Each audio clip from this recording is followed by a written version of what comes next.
Existe um momento em que tudo muda, quando o céu toca a terra e o comum se torna extraordinário. Atos dos Apóstolos, capítulo 2. O Espírito Santo foi derramado, e naquele dia não foi apenas uma experiência, foi o começo de uma nova realidade. O medo deu lugar à coragem. O silêncio se transformou em voz. A fraqueza foi revestida de poder. O novo chegou. Vamos viver um novo poder que nos capacita a viver além de nós mesmos. Uma nova liberdade que quebra cadeias e restaura a alma. Uma nova atitude que transforma fé em ação. Uma nova identidade firmada em quem somos em Deus. Uma nova família onde ninguém caminha sozinho. E um novo propósito que nos envia ao mundo com significado. Pentecostes não foi o fim de uma promessa, foi o início de uma missão. O Espírito Santo continua sendo derramado e o novo continua acontecendo. Prepare o seu coração, o velho ficou para trás, o novo chegou. Bom dia família! O novo chegou. Estamos nessa série de mensagens desde a Páscoa até o Pentecostes, são 50 dias e hoje é o último domingo antes de Pentecostes, é o domingo em que a igreja cristã celebra o domingo da Ascensão. Essa semana, mais especificamente quarta-feira, foi o dia da Ascensão, isso quer dizer que faltam exatamente 10 dias para o Pentecostes. Quando Jesus morreu, ressuscitou ao terceiro dia, ele esteve então na terra por 40 dias, apareceu aos discípulos, lembra, no caminho de Emaús, e depois de 40 dias houve a sua ascensão até o céu. Foi quando ele prometeu o envio do Espírito Santo, e 10 dias depois o Espírito Santo veio. Isso quer dizer que hoje nós estamos no domingo que celebra mais próximo a Ascensão, e nós estamos na reta final agora para o Pentecostes. Então eu já quero fazer essa convocação para você. Nessa semana de Pentecostes nós teremos terça-feira, para você que é mãe de oração, nós teremos já na capela a nossa sala de oração com as Déboras, as mães que oram, terça-feira, 2 horas da tarde. Nós teremos quarta-feira, a nossa quarta profética, onde nós estaremos nos consagrando para o grande Pentecostes. E nós teremos sexta-feira, a partir das 8 horas da noite, até as 8 horas da noite do sábado, serão 24 horas de oração. Nós vamos começar uma vigília aqui no templo, às 8 horas da noite da sexta-feira, e vamos até meia-noite aqui no templo. E meia-noite a gente sai do templo e vai até a capela, e a partir da capela a gente vai fazer salas de oração. Serão turnos de oração. Por exemplo, eu acredito que o primeiro turno já é da equipe pastoral. Então a gente vai ter turnos de oração, depois as mulheres, homens, crianças, jovens e etc. Então serão 24 horas lá na capela se consagrando para que no domingo, às 8 horas da manhã, a gente tenha a inauguração oficial da nossa capela de oração com o nosso culto clássico às 8 horas da manhã. Você pode aplaudir ao Senhor por isso? Aleluia! Uau! Então nós estamos com muita expectativa, lembrando que a nossa visão é ganhar todas as pessoas para Jesus. Então nós vamos usar um culto clássico para poder ganhar pessoas para Jesus através de uma liturgia, através de uma tradição. Então é mais uma oportunidade que nós temos de ganhar mais pessoas para Jesus. E nessa série de mensagens a gente tem aprendido sobre o novo poder, liberdade, atitude, identidade. Semana passada, no Dia das Mães, nós tivemos 2 mães pregando aqui sobre família. A nossa pastora Emília, que está gestante, ela pregou uma poderosa palavra, e à noite a pastora Rafa Moura. Hoje então nós vamos para a penúltima mensagem, cujo tema é um novo propósito. Repita essa palavra: propósito. Mais uma vez, propósito. Nós precisamos entender a importância do propósito na nossa vida, porque uma das perguntas mais profundas do ser humano é: por que eu existo? Por que eu nasci? Por que eu estou aqui? Afinal de contas, qual é a minha missão aqui na terra? Todos nós temos um propósito, e em algum momento da vida nós acabamos nos deparando com essa grande questão, que é mais do que ontológica ou filosófica. ela é existencial. Por que eu estou aqui? Tantas pessoas vivem sem direção.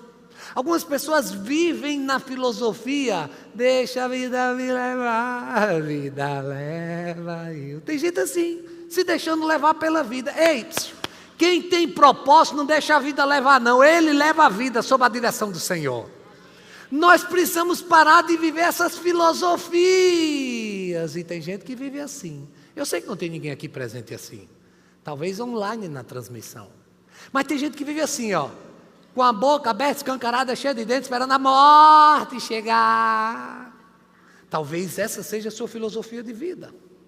O fato é que nós cristãos, nós temos propósitos, nós precisamos viver por esses propósitos, colocar um sentido na nossa vida. O pastor Rick Warren, ele que é escritor do best-seller Uma Vida com Propósito, ele disse: uma vida sem propósito é como um navio sem leme. Ele vai navegar sem propósito, mas na verdade ele não vai navegar, ele vai divagar, ele vai naufragar, ele vai se deixar levar. Propósito na vida é como um leme, propósito na vida é como uma direção, propósito na vida é você saber de onde você está e para onde você vai. Imagine você entrando em um avião para uma viagem. E o fato é que quando você entra nesse avião, a aeromoça diz: senhoras e senhores, sejam muito bom dia, sejam muito bem-vindos ao voo JJ 7744, com destino a... Comissário, para onde é que esse avião está indo mesmo? Eu não faço a menor ideia. Então, gente, nós não sabemos para onde esse avião vai, mas nós vamos voar agora, nós vamos decolar. Qual é a sua impressão? Você entrou num avião que não sabe nem para onde vai. A aeromoça: então, esse lugar que a gente não sabe para onde vai, comissário, a gente tem combustível suficiente? Então, a gente não sabe para onde vai, eu não sei se a gente tem combustível suficiente. Então, gente, pode ser que no meio do caminho falte combustível e num caso de emergência, as máscaras literalmente cairão e todo mundo se prepare, porque o avião vai cair. O fato é que tem muita gente vivendo a vida assim. Tem muitas pessoas que estão vivendo sem propósito, sem destino, sem direção, não sabem para onde elas vão. E hoje eu quero trazer da parte do céu sobre sua vida um novo propósito para a sua história. Quem recebe essa palavra? Pai, em nome de Jesus, teu povo está aqui recebendo. Então eu te peço agora, pela tua misericórdia e graça, que o abrir dos meus lábios e o meditar do meu coração sejam palavras agradáveis na tua presença. Tu que és a nossa rocha, o nosso Redentor. Amém. O novo propósito, em primeiro lugar, começa quando eu entendo que fui criado por Deus para algo específico.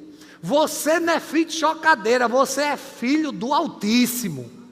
Ele te fez com design incrível. Ainda que na sua opinião a orelha tenha ficado um pouquinho grande, ainda que na sua opinião falta um pouquinho de um teor capilar, ainda que na sua opinião haja uma protuberância estomacal do verbo bucho, mas Ele te fez com um design incrível. Algumas coisas são consequências de uma falta de cuidado, venhamos e convenhamos. Deus, Ele pensou em você, Ele formou você. Acho lindo aquele louvor infantil, a cor da sua pele, os seus cabelos, Ele desenhou, cada detalhe foi um toque de amor. Então eu vejo Deus exatamente assim, sabe? Um grande artista desenhando com suas cores e traços, curvas e cores a cada um de nós. Nós precisamos parar de enxergar como se a gente fosse alguém perdido, alguém que não tem propósito, não tem chamado. Veja, o texto lido hoje pelo ministro Augusto diz assim, ó, Efésios 2:10, pois somos criação de Deus, Ele te criou. Uau! Sabe, quando você entra, eu tive em um museu lá em Amsterdã, um museu de um grande artista, e ele pintou grandes obras, e era cada uma mais linda do que a outra, e aí nós chegamos em uma sala específica, onde ali tinha a sua maior de todas as obras, o Van Gogh, e todo mundo, aqui é uma obra do Van Gogh. E aí quando eu saí de lá, eu vi uma obra do Van Gogh. E aí quando eu cheguei na porta de saída do museu, eu disse, linda, linda, pelo amor de Deus, olha a obra de arte mais linda que eu já vi em toda a minha história. Ela disse, está onde? Eu disse, diante de mim, você a obra de arte feita pelo Criador. Van Gogh pinta bem, mas o Criador pinta muito melhor.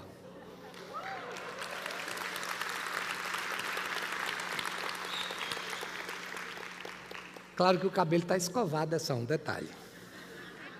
Pois somos criação de Deus. Olha a próxima palavra que o texto diz. Realizada em Cristo Jesus.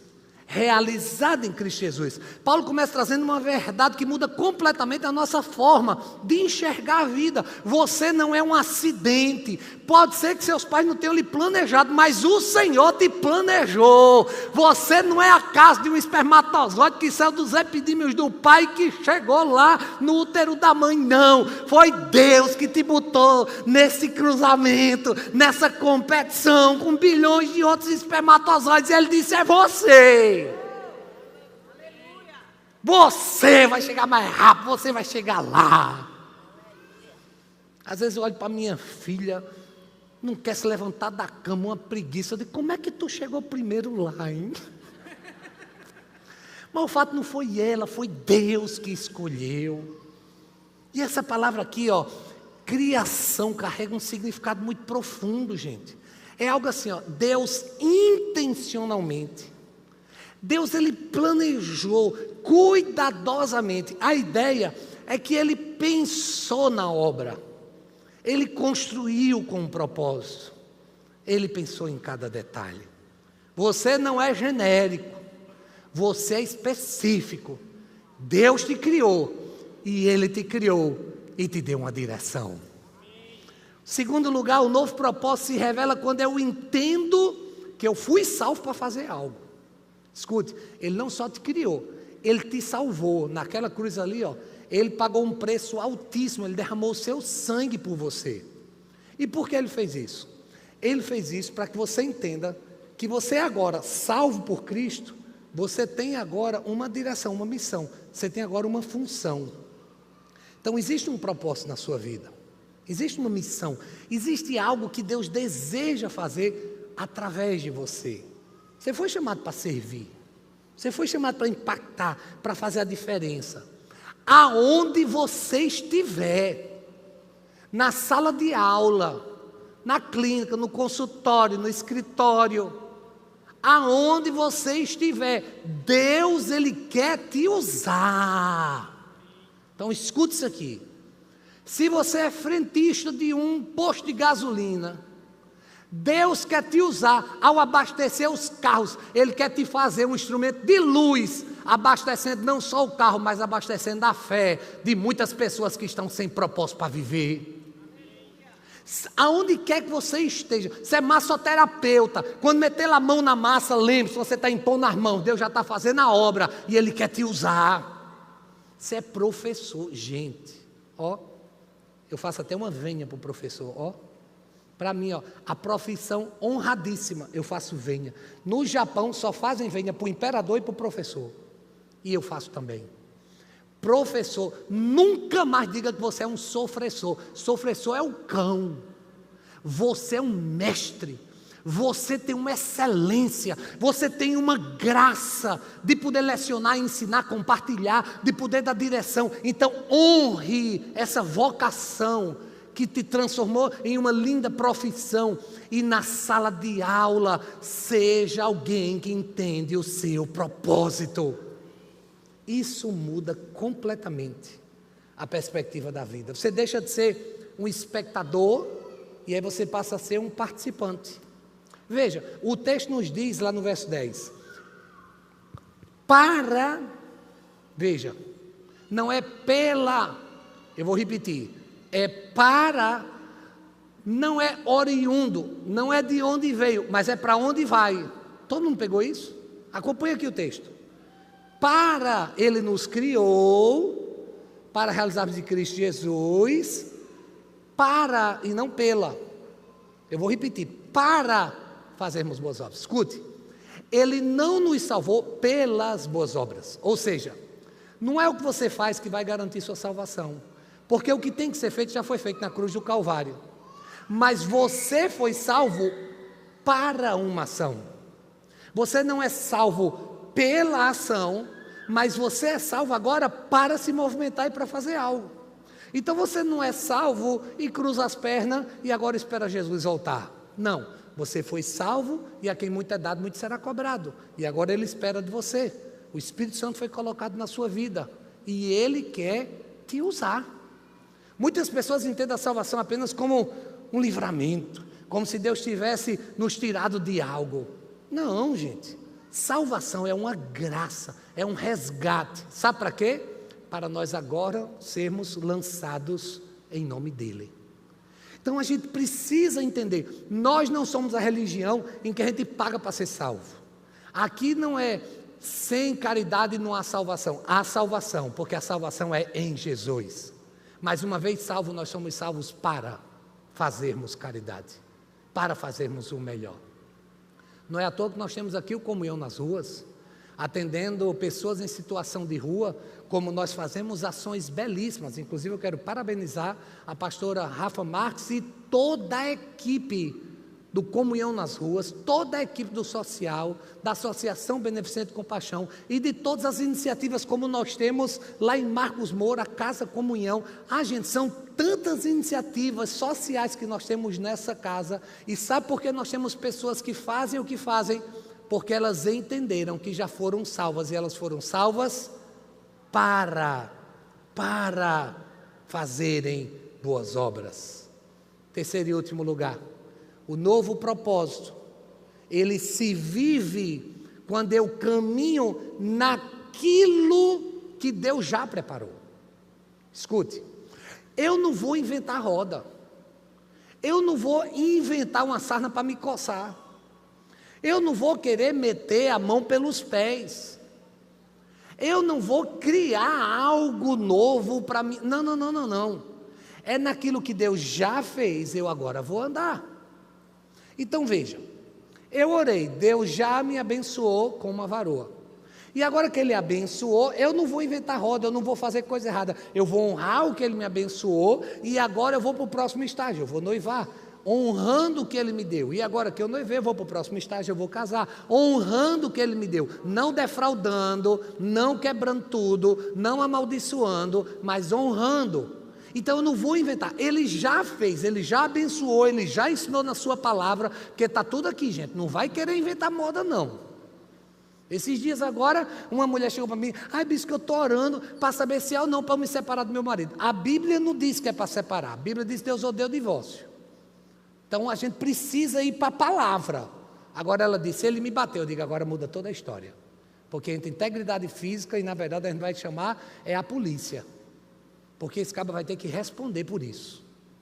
Então nós precisamos ir para a palavra e nós precisamos entender todo o contexto. Por quê? Porque ela disse, eu vim de uma igreja, lá eu apanhava do meu marido e o pastor disse que se eu me separasse eu estava em pecado, eu quero saber agora. Eu digo agora, minha filha, eu não só lhe ajudo, como ainda dou uma camada de pau nesse caba.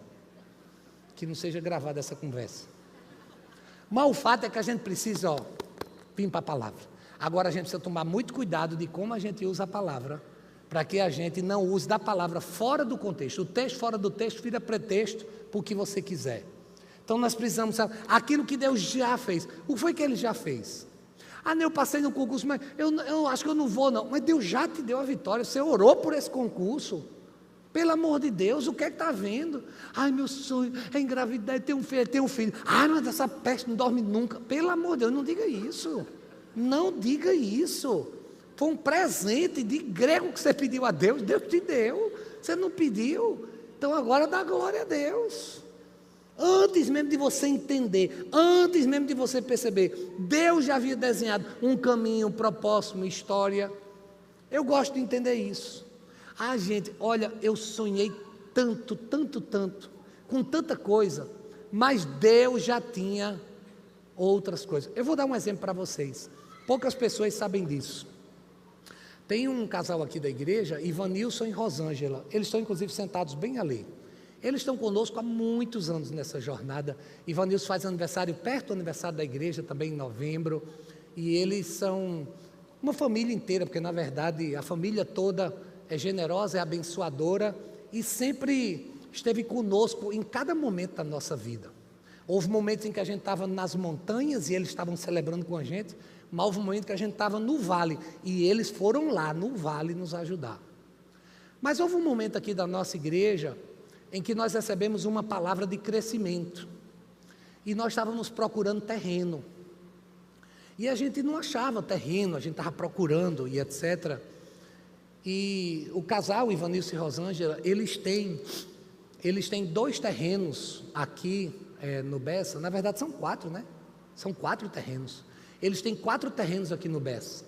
E vizinho os 4 terrenos deles tem uma igreja pequena, mas é uma igreja lá do Betel brasileiro. E aí quando a gente estava com aquela palavra de crescimento, etc., eu fui conversar com o Ivanilson, com Rosângela, aperriei, Rosângela, converse com o Ivanilson, converse com Deus.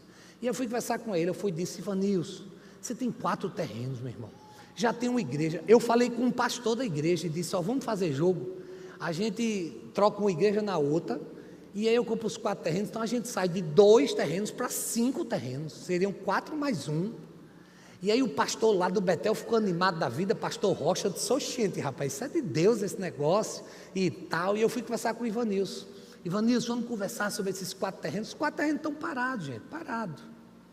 Sabe o que o Ivanilson me disse? Escuta isso aqui, gente, porque é nessa hora em que você tem que discernir quem é usado por Deus e quem é avarento. O avarento, ele tem uma história de avareza. Quem é usado por Deus tem uma história de generosidade. Nunca na Bíblia você vai ver lugar nenhum o diabo dizendo que é para você dar. O diabo não dá, ele mata, rouba e destrói. Toda vez que o verbo dar estiver na Bíblia, é coisa de Deus. E toda vez que você sentir no seu coração, eu preciso dar, nunca ache que é o diabo, porque o diabo não vai mandar você dar, o diabo não vai trabalhar com você uma estratégia celestial, nunca. Então quando ele disser dê. Um dia ele mandou dar minha moto, eu dei minha moto. Eu questionei, eu disse, não era de Deus, isso é coisa do diabo, eu não vou dar minha moto não, e tal. Quem já viu um negócio desse, dar uma moto Kawasaki Ninja, e não sei o que, aquela coisa. Eu disse, mas se for de Deus, me diga para quem eu tenho que dar. Deus disse a pessoa que eu tinha que dar a moto. Eu disse, não, isso não é de Deus não, essa pessoa não pisa nem na igreja. Então, se for de Deus, que essa pessoa venha para a igreja. Não ia para a igreja há anos. No meio do culto a pessoa, paizão, cheguei. Eu disse, sai daqui, peste, o que é que tu está fazendo aqui? Botei Deus à prova, Deus foi lá e a moto foi dada. Mas quando eu conversei com o Ivanilson, esse terreno não vai fazer nem cosquinha em você, homem. Sabe o que o Ivanilson me disse? Ivanilson disse, bispo, eu sempre estive com o senhor. Então escuta o que eu vou lhe dizer. Não dá para esses terrenos ser da nossa igreja. Sabe por quê? Porque é pouco. Eu lhe conheço. Deus tem mais. E lá não tem possibilidade de crescer, porque só tem os meus 4, tem mais nada, só tem um supermercado, caixa econômica, e acabou, a gente não vai mais poder crescer. E eu sei que o que Deus tem para a nossa igreja é algo maior, então eu não vou lhe vender, porque eu sei que se eu fizer isso, eu vou estar limitando o agir de Deus no seu ministério. Mas eu fiquei com a raiva. Digo, peste, não vai fazer nem cosca, tu podia abençoar logo. Só que foi que ele pensou, ele disse, inclusive nos que Deus vai mostrar para o senhor, eu quero ser o primeiro a contribuir. Ainda disse isso. Sabe o que aconteceu? Compramos 3, mais 2, mais 2, mais 1, mais outro, já vamos em 10 terrenos. Ivanilson, Rosângela, obrigado, porque nem sempre o sim é da parte de Deus. E muitas vezes Deus usa o não generoso para nos ensinar que Ele tem algo muito maior. Eu já contei esse testemunho diversas vezes para diversos pastores. Ouça as pessoas que são de Deus e elas vão te mostrar a direção que você deve caminhar. Como eu gosto de ouvir pessoas de Deus, que são pessoas que vão sempre nos ajudar nesse fluxo do propósito. Veja o que é que o texto termina dizendo. As quais Deus preparou antes para nós as praticarmos. Ivanilson já sabia o que Deus estava preparando. Eu é que estava limitado na visão, porque sair de 2 para 5 já era um crescimento mais do dobro, mas o que ele estava vendo é que Deus tinha muito mais. A gente não saiu de 2 para 5, a gente saiu de 2 para 10. Talvez você esteja dando cabeçada porque você está querendo a todo custo que Deus faça algo que Ele está tentando te dizer, meu filho, eu não vou fazer, porque é pouco, eu tenho mais. Eu tenho mais, é sobre mais, é sobre os planos dele, é o que ele já tem para você. E hoje, quando eu entrei naquela capela de oração hoje, os intercessores estavam lá, havia uma presença, gente, era uma presença, que eu não sei explicar, chuva, uma presença, assim, havia uma presença. Cris, ela chegou e disse, gente, eu não sei explicar, mas tem uma presença diferente nesse lugar. Ela leu o texto bíblico lá, do Pentecostes, da presença de Deus naquele lugar. Ela estava falando ali, na palavra, o que eu estava sentindo no meu coração aqui, gente. Era uma coisa muito forte, e quando eu estava ali, eu disse, Senhor, obrigado, porque o Senhor já tinha preparado esses planos. Nós estamos sonhando com essa capela há 2 anos atrás. O lançamento do meu primeiro livro, que trouxe um lucro de R$32 mil, foi todo direcionado para essa capela, que só agora foi usado para a gente poder construir. Mas por que nós paramos? Porque Deus deu a direção e disse, joga a rede do outro lado. E a gente comprou esse terreno e precisou passar 10 meses pagando o terreno, mas quando a gente terminou, a gente entrou na capela e eu creio, Deus no seu tempo, Ele já tem tudo preparado para nós. E agora a gente está inaugurando a capela com mais um terreno, com escola para ser construída, com avanço, com crescimento, porque Deus é fiel. Nós vamos começar domingo que vem o nosso 3º culto, às 8 horas, e eu já estou profetizando que vai ter o 4º culto, que vai ser às 16 horas, vamos ter 2 cultos clássicos, em nome de Jesus. Ele já preparou, quem crê diga amém. Não significa que tudo será fácil, mas significa que tudo terá um propósito, e viver com um propósito transforma até os desafios em algo significativo. Eu quero concluir essa mensagem trazendo para vocês mais uma citação do pastor Rick Warren. Ele disse, você não foi criado para viver uma vida comum, mas para cumprir um propósito eterno. Desculpa se você queria continuar nessa vida medíocre, hoje o Senhor te diz, está na hora de sair dessa mediocridade, porque eu tenho algo extraordinário, eu tenho algo eterno, eu tenho algo maior para a sua vida. Isso muda completamente a forma como nós enxergamos a vida, porque o maior desperdício não é fracassar, mas é viver sem propósito. É possível você viver ocupado, mas não direcionado. É possível você produzir muito, mas não cumprir nada que é eterno. É possível você ficar muito rico, mas não prosperar aos olhos de Deus. É possível existir sem realmente viver aquilo para o qual Deus te chamou. E Efésios 2:10 nos lembra de algo poderoso. Deus não apenas te criou, Ele já preparou um caminho para você. A sua vida não é um improviso, seu futuro não é aleatório. Existe um propósito, existe uma direção, existe algo que Deus deseja fazer através de você.